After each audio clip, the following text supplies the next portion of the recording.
A Kobe, que tem mais de 10 anos aqui na cidade, foi o nosso primeiro empreendimento que abriu as portas para o nosso grupo.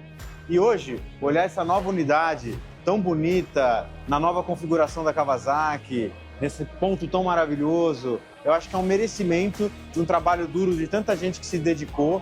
Fica aqui os meus parabéns, em especial ao Heleno, com o pessoal lá de Franca que ajudou ele também a montar isso, e que esse empreendimento seja de sucesso tanto ou até maior do que nos trouxe até aqui.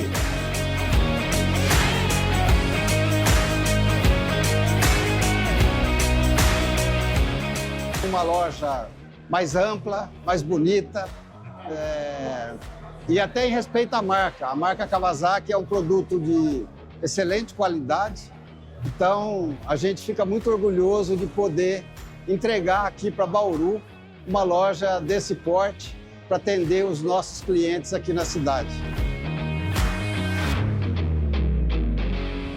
Nessa nova loja, o cliente pode esperar de nós um atendimento diferenciado, 100% renovada, showroom novo, oficina nova, tudo para atender o cliente da melhor forma possível.